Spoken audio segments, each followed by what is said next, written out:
I'm very excited to have Philipp here. I think we are looking at the mobility industry. Certainly you and I have had several conversations about where is it really going. And when you look at this industry, I think in the past 120 years, we're probably not seeing as much disruption and change as is trying to push into the industry right now. And we are really at the crossroad. And just to give the audience a little bit of a feel for it, when you look at driver licenses, we see a reduction of about 30% in the last 20 years. When we look at electric vehicles, you look at how they're set up and how they're built, they have maybe about 200 moving parts. A combustion engine has about 2,000. So barriers to entry are coming down. And the last thing is, many new players are moving into the market. We have ride-sharing players, we have tech players like Google, and recently also Amazon that's coming in. So, Philipp, obviously, you as the board member at Porsche SA and really responsible for investment management, just so you know, Porsche SA is actually holding the majority of the ordinary shares of Volkswagen, so the largest OEM out there. So I'd love to hear your view on when you think about OEMs, they usually competed with each other. Now there are new players coming into the industry. How do you see that competitive field evolving, and how do you prepare the organization the best way for that?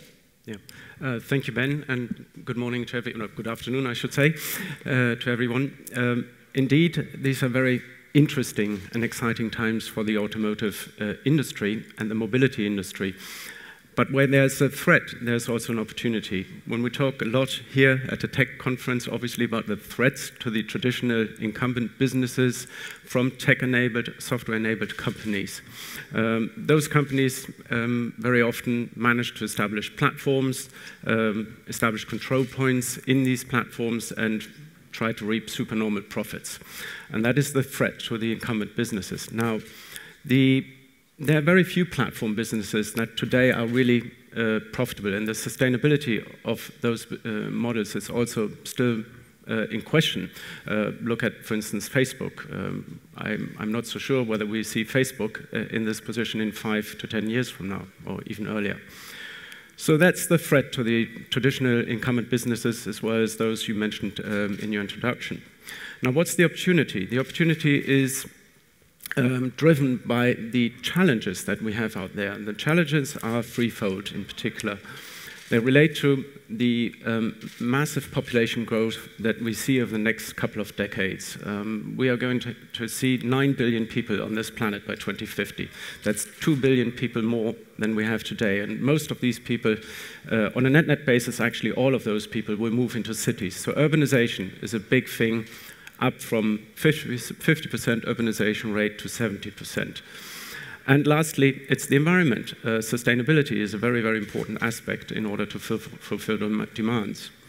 So what are the benefits of tech in particular? The benefits are that we now enable new business models through electrification, sharing, and in particular, connectivity and autonomy we throw in as well for good measure. And those business models require hardware. So it's not only about software. You require superior hardware.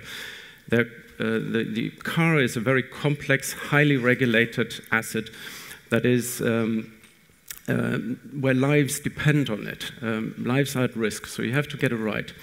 And I do believe, therefore, that there's a good symbiosis and a good opportunity for software-enabled businesses working with those hardware companies, such as the traditional OEMs. It's interesting because it kind of leads right into the next topic I wanted to talk to you about. So when we buy a car today, we really often buy a product where the design has been finalized a few years before. And when we look at some other industries, the mobile phone industry, I think, is a very good example, where you have design cycles that are often shorter than 1 year. So I think one of the interesting questions we need to ask ourselves, we're now moving to a place where cars are not just taking you from A to B, but it's all about the user experience. As you said, it's a lot about kind of the software also element that's coming in. How do you see OEMs controlling that and making this whole production cycle maybe more in tune with what consumers want? And then secondly, you know, where do partnerships make sense? How much does the OEM actually have to control of that? Yeah. So when it comes to user experience and product life cycles, again, the car is a much more complicated and complex product than a smartphone that you replace perhaps every 2 years. It's a capital good. It's an asset that costs perhaps tens of thousands of euros or dollars, and that needs to earn also a kind of return if it's operated as a business. So it's not quite so straightforward to make that comparison. And you see some electric car pioneer that still hasn't come up with, after many, many years, with successor models on the initial models. So the product life cycles are quite long. Having said that, you can actually reduce those cycles a little bit over time, and the OEMs are doing that. They are creating a lot of variants based on platforms. To give you one example, the Volkswagen Group, over the next 3 years, they're going to introduce 27 different models based on the MEB electric platform for the volume vehicles. So there's a lot of product differentiation that is coming to the market. Now, it won't end there. You need differentiation in the experience, and this is also an area where it's not only software-based and thinking about movie screens in a car. It's more probably to do with the actual experience of mobility when we look into cities, when we look into sharing, the vehicle design itself, again, the hardware, easy entry and exit from a vehicle, so you don't need to squeeze into the backseat of a sedan when you're calling a ride-hailing car. So there's a lot of, again, opportunity. It needs to speed up. And there's collaboration required with some technology companies that have the software in their DNA. Interesting. The other topic, I mean, we obviously speak a lot about autonomous, electrification, connected vehicles. I think next to your job in managing the position in the Volkswagen Group, you obviously have made other investments and other acquisitions. And to me, it was very interesting to see you not necessarily go into some of these, I would say, kind of very crowded areas in terms of a lot of capital chasing autonomous development, but you've actually made a big bet on data, traffic management, and transit management. And I wanted to hear a little bit about the thesis behind some of the recent deals you've done, for example, the acquisition of PTV or the investment in Inrix, and how it kind of gels together with the overall vision. Yeah. Basically, as an investor in a large incumbent car operator, we need to take a more holistic perspective on the mobility ecosystem and the transformation and the megatrends I referred to earlier.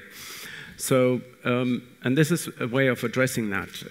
What are the important services that we do require to bring about sustainable mobility, to solve the problems around traffic and the big pain points cities, for instance, have?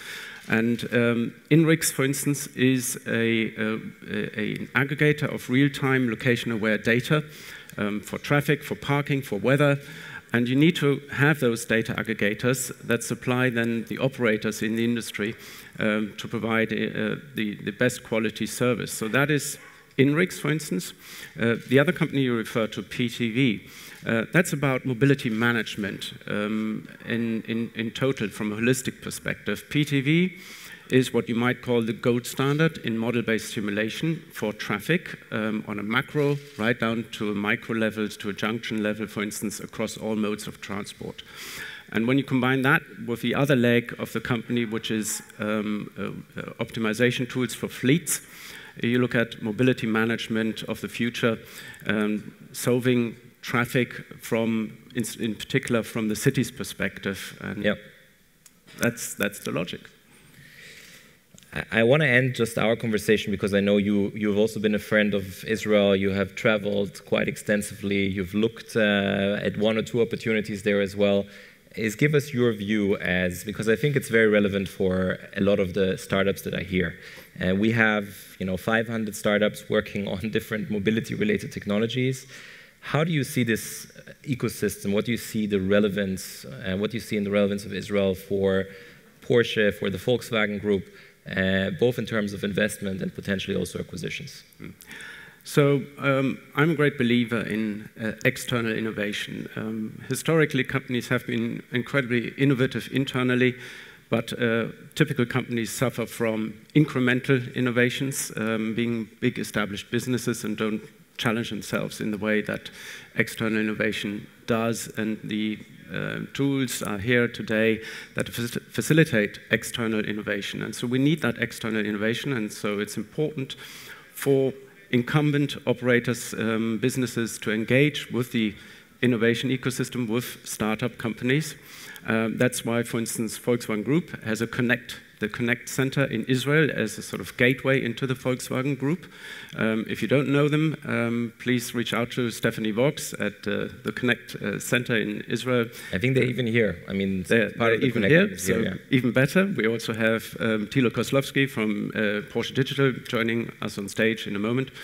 So this is a way of really trying to connect into the ecosystem of innovation in Israel. And maybe just as a finishing point there, we do, of course, collaborate in a big way, for instance, with Mobileye, establishing an autonomous vehicle service in Israel.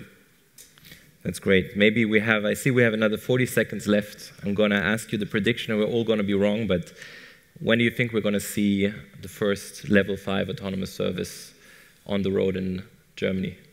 Oh, I was about to say, we already see level 5 autonomous vehicles on the road, but not commercial ones, and certainly not in public roads. I think it's going to be a very, very long time till we see consumer products, which we could buy as a fully autonomous vehicle on the road. But we will see the event in many more confined, restricted environments, and that will be very, very exciting. If you've never driven an autonomous vehicle, give it a try. After the first ride, you will already feel so comfortable that you won't think about it the second time you get into one of those vehicles. It's a great experience and will improve safety going forward, but it's going to be a slow, step-by-step introduction, and the Germans are not known to be the fastest adopters. Thank you very, very much. Thank you, Philip. Thank you, Ben. Thanks a lot. Okay.